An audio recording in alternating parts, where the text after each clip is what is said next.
Buenos días, me da mucho gusto saludarlos el día de hoy una vez más en nuestros webinars de actualizaciones médicas para actualizarnos en temas de atención primaria, cuáles son pues ciertas directrices, cuáles son ciertas recomendaciones que existen en la literatura y qué evidencia existe para el manejo de enfermedades en general. Entonces el día de hoy tenemos el tema de epistaxis para ustedes, vamos a platicarlo, vamos a discutirlo. Y pues como saben, todas nuestras sesiones se encontrarán en nuestro canal de YouTube para disponibilidad y acceso pues en cuanto lo requieran. En este espacio de acceso que busca universalizar un poco el acceso a la información médica. Bueno, pues vamos a iniciar entonces con adultos con epistaxis en la atención primaria para un correcto diagnóstico, tratamiento y referencia. Yo soy el doctor Jorge Alberto Vargas, mucho gusto. El objetivo de la sesión del día de hoy consta en crear este referente, un referente de atención primaria para el diagnóstico, tratamiento y referencia oportunas para lo que es la epistaxis. ¿Cómo vamos a definir la epistaxis? Conforme a las guías de práctica clínica de la Academia Americana de Otorrinolaringología, pues es el sangrado evidente en las narinas, cavidad nasal o nasofaringe que sea suficiente como para que el paciente busque atención médica.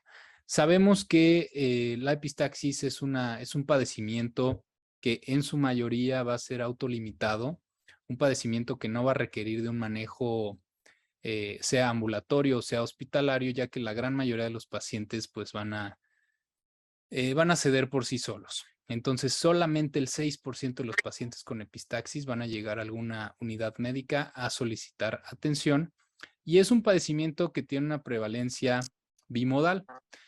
Suele presentarse en su gran mayoría en los niños y en los adultos mayores. Entonces, vamos a encontrar que las tendencias van a estar antes de los 10 años y van a estar incrementando después de los 35 años de edad. Vamos a hablar un poco de las causas del epistaxis. Dentro de lo más frecuente, pues encontramos que son causas relacionadas directamente a la mucosa nasal. Lo más común, sobre todo en niños, es el traumatismo digital autoinducido, o sea, picarse la nariz. Temas de resequedad, como condiciones climáticas o incluso la contaminación que pueden llevar a que la mucosa disminuya su lubricación natural y esto condicione a que los vasos presenten un sangrado. Ciertos medicamentos y drogas como el uso de antiplaquetarios como el ácido acetil salicílico, ciertos anticoagulantes orales y el abuso de drogas como la cocaína que producen un daño directo a la mucosa.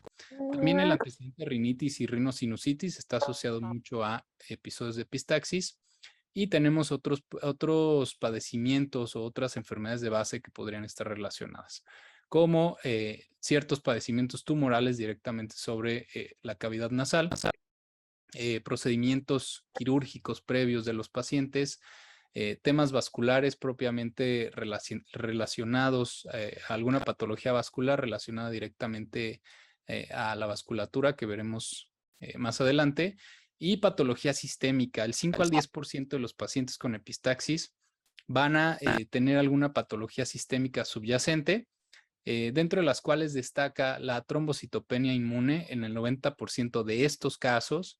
Y también tenemos a la enfermedad de von Willebrand, que es la causa de coagulopatía más común en el mundo. Entonces, tenemos otras causas que pueden estar relacionadas, pero pues sabemos que estas primeras causas que les mostramos aquí en pantalla son las más frecuentes que vamos a encontrar en una epistaxis en el primer nivel de atención. Vamos a hablar un poquito de lo que es la vasculatura, un recuerdo anatómico. Tenemos que el 90 al 95% de los sangrados nasales o de las epistaxis van a estar ubicadas en la región anteroseptal.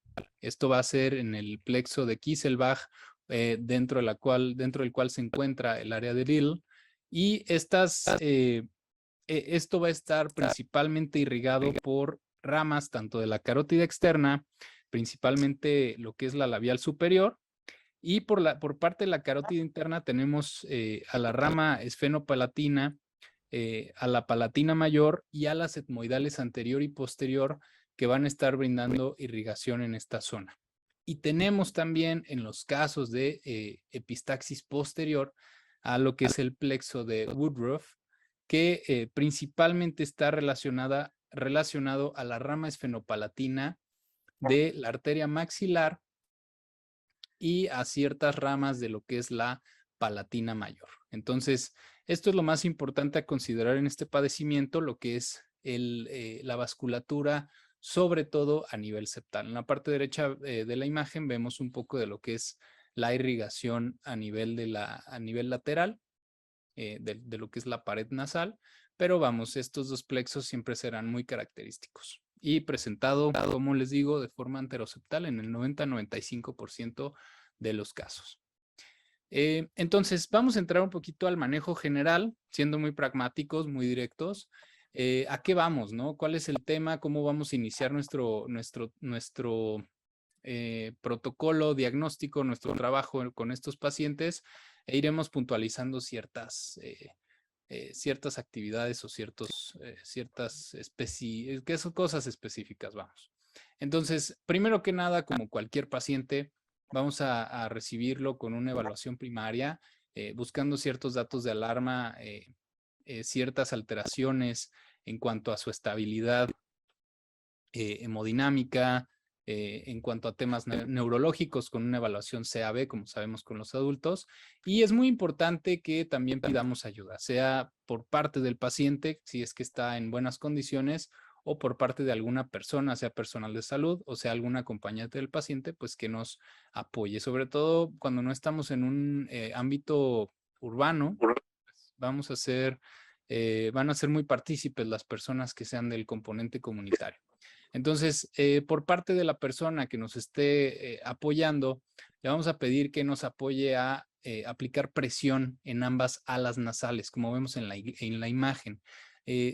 Muchas veces se cree o se considera que la presión debe ser realizada sobre los huesos nasales y no, eso no es lo ideal o lo más recomendable, conforme a la evidencia. Lo más recomendable es presionar la nariz desde las alas nasales con con lo que es el dedo pulgar y dedo índice para generar una correcta presión. Y bueno, respecto a la posición del paciente, lo que se recomienda actualmente es que sea una posición cómoda para el paciente, sea en flexión del cuello o en extensión del cuello, un poco hacia el tronco, hacia adelante, hacia anterior o hacia posterior. Lo más importante no es tanto qué posición adopte el paciente, sino que no aspire sangre y que no la degluta para evitar cualquier complicación relacionada a esto. Entonces, vamos a proceder a hacer esta presión, aplicar esta presión para que ahora sí tengamos la oportunidad de realizar una evaluación secundaria. Vamos a proceder a un interrogatorio más específico de tanto los antecedentes del paciente como el cuadro, cómo se ha estado presentando pues desde que inició, que ahorita lo vamos a ver dentro del abordaje del padecimiento actual, y la exploración física, una exploración secundaria, sobre todo signos vitales, y si logramos detener el sangrado, a la rinoscopía anterior para detectar el posible sitio donde se haya originado, que lo veremos también un poquito más adelante. Entonces, ya que hacemos esta presión, mientras se realiza la presión, estamos realizando la evaluación secundaria. Una vez pasado el tiempo recomendado, entre 5 y 15 minutos, dependiendo cómo vayamos viendo las condiciones del paciente, evaluamos la remisión. Si ya remitió, bueno, ahí termina nuestra intervención respecto al control del sangrado, pero si continúa, lo que podemos hacer, lo que podemos apoyarnos, en este caso para nuestros protocolos internos, es la recomendación de la oximetazolina en spray. Esta se puede aplicar directamente sobre la mucosa o puede ser con apoyo de algún aplicador de algodón sobre la zona que esperemos que es la sospecha de que esté generando el sangrado. Obviamente, sobre todo, lo más importante es que está contraindicado con cifras tensionales elevadas o un paciente con hipertensión arterial sistémica de base, o hipersensibilidad a este componente, a este fármaco, principalmente, ¿no?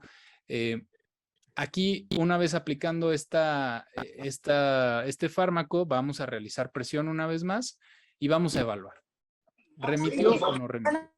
Si no remitió, continuamos con la tercera medida que tenemos dentro del manejo general, por llamarlo de esta forma, como lo llaman las guías, que podemos utilizar algún aditamento o algún tipo de esponja o algún tipo de empaquetamiento. En nuestro caso, vamos a estandarizar en nuestras prácticas el uso del Merocel, que es polivinilacetato, es un material no absorbible en este caso, el cual puede estar colocado dentro de la fosa nasal afectada, cavidad nasal afectada, de 1 a 5 días. Evaluamos igual de la misma forma, una vez que hayamos aplicado este taponamiento, vamos a hacer evaluación. Si no logramos la remisión, indica una referencia a segundo nivel. Si no, entonces, este manejo general va a constar de presión sobre alas nasales, uso de algún vasoconstrictor como la oximetazolina y, en su caso, si es posible, taponamiento con algún tipo de material. Entonces, este es el manejo general. Ahorita vamos a continuar con algunas particularidades, pero para que sepamos, es un manejo en atención primaria bastante directo, bastante, vamos, sencillo. Lo que hay que tener mucho en mente son las condiciones, antecedentes del paciente y datos de alarma para no retrasar una potencial referencia a urgencias o a segundo nivel. Entonces, dentro de lo que es el interrogatorio del paciente, nos interesa mucho conocer los antecedentes heredofamiliares, sobre todo de cierto tipo de enfermedades crónicas, de cierto tipo de coagulopatías o condiciones que pudieran estar relacionadas con cuadros recurrentes de epistaxis. Antecedentes de atopia o de rinosinusitis crónicas, antecedentes oncológicos, quirúrgicos, sobre todo a nivel facial o a nivel nasal propiamente, y uso de medicamentos, no solamente medicamentos como mencionamos, antiplaquetarios o anticoagulantes, también los medicamentos tópicos, las gotas nasales pueden estar relacionadas, o el uso crónico de vasoconstrictores puede estar relacionado a episodios de epistaxis. Entonces, es muy importante interrogar no solo pastillas que tome el paciente, sino si no se está aplicando algo en su nariz. Episodios previos, es importante, de epistaxis dentro de los mismos días, de los días recientes, previamente, años previos, meses previos, y también hospitalizaciones por epistaxis, transfusiones por epistaxis, eso es muy importante. Sobre todo en niños, el trauma digital o alguna condición que pudiera estar condicionando afectaciones en la mucosa de la nariz de nuestros pacientes. La evolución, la lateralidad, en qué lado se ha visto afectado el paciente con este episodio, cuánto tiempo lleva, ya que, bueno, además adelante vamos a ver que más de 30 minutos de evolución de una epistaxis ya es considerada como una epistaxis grave. Y bueno, pues sobre todo los episodios, se ha ido remitiendo y recurriendo, o cuál ha sido la evolución y el manejo que le ha dado el paciente hasta el momento. Muy importante siempre cuando estamos ante un paciente de atención primaria, pues qué acceso a servicios asistenciales tiene y la red de apoyo, ¿no? Para saber a dónde podemos referir al paciente, qué opciones tiene el paciente o la paciente para que podamos brindarle una correcta referencia y ayudarle a resolver la situación de la forma más correcta, ¿no? Y más costo efectivo, por decirlo de esta forma. Entonces, dentro de la exploración, pues no hay mucha, en este ámbito, en este contexto, consideramos que va directamente a vigilar los signos vitales, que el paciente no tenga algún dato de que esté comprometida su función en general, y la rinoscopía anterior para detectar en dónde podría estar ubicado el punto de sangrado y, de ser necesario, retirar algunos coágulos que pudieran estar comprometiendo la ventilación de esa fosa nasal. Entonces, bueno, hasta aquí creo que es esta evaluación, y aquí mostramos una imagen pues muy sencilla, ¿no? O sea, realmente, como les digo, no tiene como gran particularidad el manejo de estos padecimientos, simplemente recordar que es sobre las alas nasales, no sobre los huesos, y la presión sobre el septum de forma bilateral. Y pues viéndolo en el tema anatómico, en el recuerdo anatómico, pues tiene total sentido respecto al tema de cómo se ubican los plexos y las ramas vasculares. Entonces, bueno, para fines de empaquetamiento con este tipo de materiales, también son procedimientos que nos pueden ayudar bastante si tenemos disponible el material, si creemos que tenemos la pericia, si tenemos la capacitación, pues nos podemos apoyar de este tipo de materiales para al menos tratar de detener la hemorragia al momento y, de ser necesario, referir al paciente o evaluar si existe alguna remisión del cuadro. Entonces, de forma muy general, aquí les presentamos lo que es el procedimiento. Entonces, como siempre, revisamos nuestro material, explicamos nuestro procedimiento y firmamos nuestro consentimiento informado. Posicionamos al paciente de forma adecuada, obviamente previo lavado de manos, de forma con técnica correcta, técnica adecuada. Nos colocamos nuestro equipo de protección personal. Posicionamos al paciente con una ligera extensión del cuello para tener una buena visibilidad de las fosas nasales y con apoyo de un rinoscopio posteriormente. Podemos aplicar un poco de lidocaína tópica dentro de la zona o de la fosa nasal a trabajar, para precisamente ayudar a que el procedimiento no sea muy molesto, porque sí es muy molesto, es invasivo para el paciente y podemos lesionar la mucosa por la misma mecánica del procedimiento. Se recomienda sumergir en este caso, lo que es el Merocel, se sumerge por unos 30 segundos en solución salina estéril y de forma horizontal, en trayectoria horizontal, vamos a introducir esta esponja en camino hacia la nasofaringe. Entonces, es muy importante hacerlo con la mano dominante para que la esponja vaya entrando de forma recta y logremos que entre lo más fácil posible a la cavidad.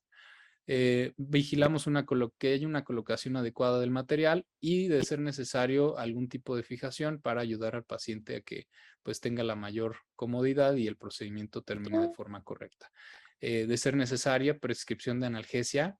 Hay que prescribir también lubricación de esa fosa nasal, mantener lubricada la región para que el mismo material no genere daños adicionales en la mucosa mientras se encuentra en sitio. Y bueno, respecto al uso de antibióticos, hay controversias en cuanto a la evidencia, por lo cual aquí lo catalogamos como un bajo nivel de evidencia. Pero bueno, para fines de nuestros protocolos sí lo consideraremos como una recomendación para mantener un esquema antibiótico respecto a la prevención de cualquier infección relacionada a esta oclusión oclusión sinusal que estaremos generando. Entonces, esta es una imagen en la que vemos pues precisamente la trayectoria, ¿no? Es un procedimiento al final también pues muy, ¿cómo mencionarlo? Es pues rápido, vamos, es un procedimiento que no amerita muchos pasos, es lo que trataba de decir. Y pues nada más tratar de realizarlo de la forma más cómoda para el paciente y vigilando que pues no lesionemos los tejidos más de lo que ya el mismo procedimiento generará, ¿no? Este tipo de molestias para el paciente. Entonces, aquí la trayectoria y aquí más o menos cómo vamos a estar posicionando todos nuestros materiales, nuestras manos, todo. Muy bien.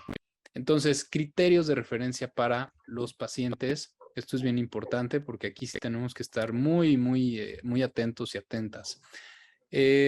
Alteraciones del estado de alerta. Que en nuestra evaluación inicial el paciente demuestre que ya hay una afectación o que ya estamos ante un paciente que se está complicando, pues referencia inmediata a segundo nivel.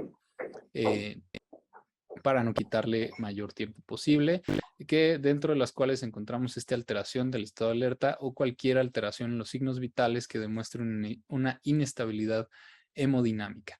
Pobre respuesta a medidas generales, recordando lo que es la presión sobre las alas nasales, lo que es la aplicación de algún vasoconstrictor y el uso de algún taponamiento de cualquier material que tengamos disponible.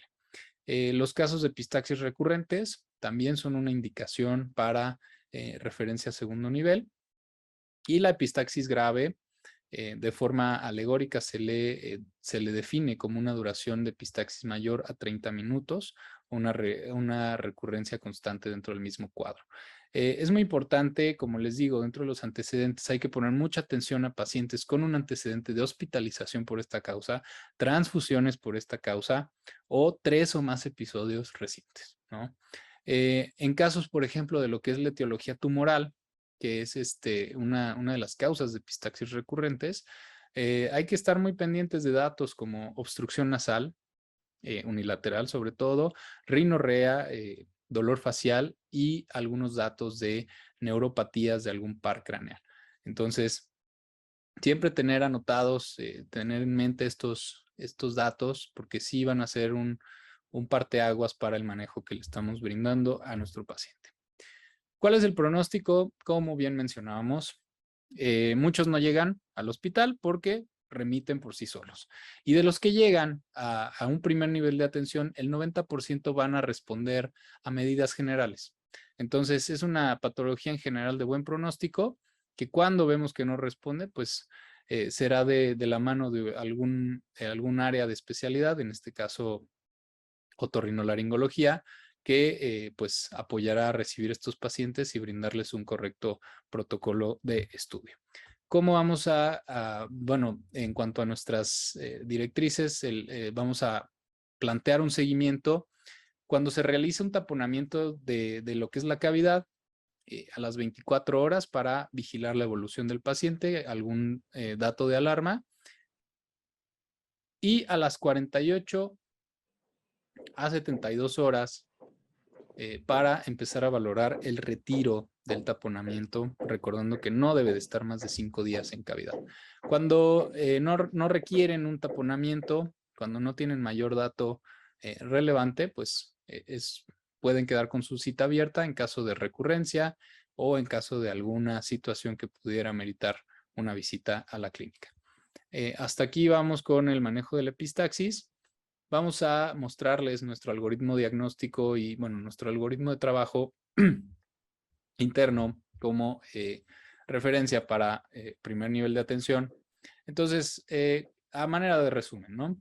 Tenemos un adulto con epistaxis. Vamos a encontrar una evaluación primaria si tiene datos de alarma o cualquier alteración que esté relacionada a nivel cardiovascular, vía aérea o a nivel respiratorio. Y si presentan algún dato que estemos encontrando ahí que pudiera tener alguna alteración, referencia inmediata a urgencias.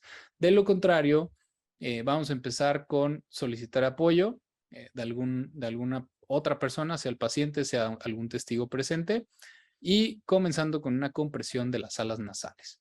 Hay que colocar al paciente en una posición cómoda y vamos a realizar esta maniobra durante 5 a 15 minutos para proceder a nuestra evaluación secundaria con interrogatorio y exploración física, principalmente evaluar los signos vitales de nuestro paciente. Vamos a evaluar, una vez que terminamos con este tiempo de compresión, si persiste el sangrado. Persiste el sangrado, podemos apoyarnos de algún vasoconstrictor para repetir nuestra compresión, esperar de nuevo este tiempo, 5 a 15 minutos, y reevaluar. Si persiste el sangrado, procedemos como tercera medida general a aplicar algún tipo de taponamiento con una técnica adecuada, prescribiendo, una vez terminado el procedimiento, algún tipo de lubricante, como puede ser alguna solución salina, algún analgésico y antibiótico. Si en los casos anteriores no persiste el sangrado, bueno, pues procedemos a realizar una exploración con rinoscopía anterior. Dejamos al paciente con medidas generales. ¿Cuáles son las medidas generales que le vamos a dejar a nuestro paciente? No picar la nariz, literal, lo anotamos, no tocar la mucosa nasal, lubricación nasal constante, no cargar peso mayor a 3 kilogramos por al menos unas 72 horas y evitar esfuerzos físicos. Pueden deambular, pueden caminar, si pueden, pero evitar realizar estas actividades. Al menos, bueno, lo recomendable son unas 72 horas. Ahora, si persiste el sangrado a pesar del taponamiento, va referido el paciente o la paciente a segundo nivel de atención. Si no persiste y detenemos el sangrado con el taponamiento, vamos a dejar al paciente con, bueno, la rinoscopía interior ya se incluyó dentro del procedimiento. Vamos a dejar al paciente con medidas generales, con datos de alarma que sean que continúe el sangrado, que haya recurrencia al sangrado, que haya sangrados, sobre todo persista mayor de 30 minutos, fiebre, dolor intenso o cualquier alteración neurológica. Y el seguimiento a las 24 horas. Sobre todo estos datos de alarma que les menciono no solamente son relacionados al taponamiento, son relacionados a datos de alarma en general para este padecimiento. Y pues aquí termina nuestro algoritmo de manejo de epistaxis propuesto para el nivel, el primer nivel de atención. Nuestras referencias, pues basadas principalmente en las guías de práctica clínica como referencia inicial. Encontramos una revisión de New England y las guías de práctica clínica de la Academia Americana de Otorrinolaringología, que pues bueno, aparentan ser un excelente recurso y bastante buen manejo de la información. Hasta aquí llegamos con el tema y pues muchas gracias a las personas que nos acompañan el día de hoy. No sé si tengamos algún comentario. Aquí estamos en nuestra oficina para saber si hay alguna duda, algún comentario o algo importante a mencionar.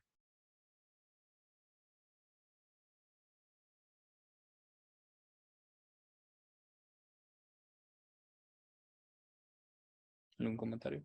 Por ejemplo, cuando usas el Merocel, aquí está. Cuando se utiliza el Merocel, comentabas que había un nivel, aunque sea bajo, de recomendación de antibiótico, pero ¿tienes alguna recomendación específica del antibiótico que podríamos utilizar?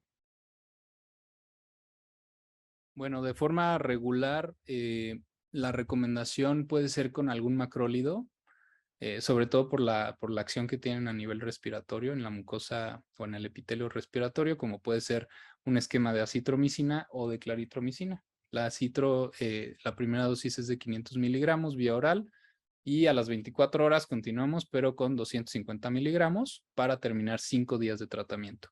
O podemos apoyarnos de tabletas de claritromicina, 500 miligramos cada 12 horas durante el tiempo que tengamos colocado este tipo de material, ¿no? Que pueden ser 5 o persistir un poquito hacia 7 días si vemos algún dato de afección importante en la mucosa. Okay.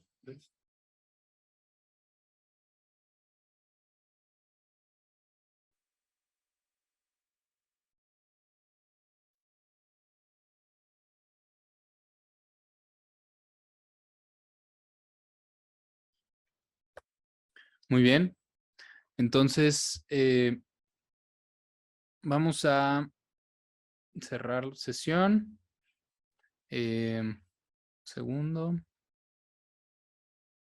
¿Otro comentario? ¿Ninguna otra observación?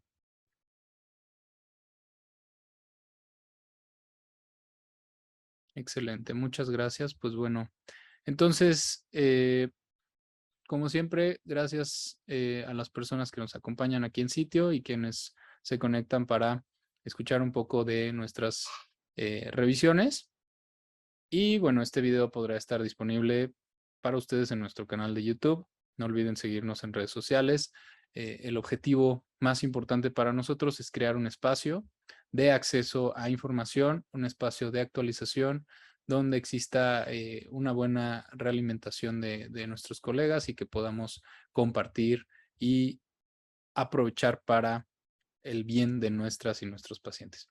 Muchas gracias y pues bueno, que tengan una excelente tarde. Muchas gracias, Jorge. Excelente tarde para ti también. Hasta luego. Hasta luego, cuídate.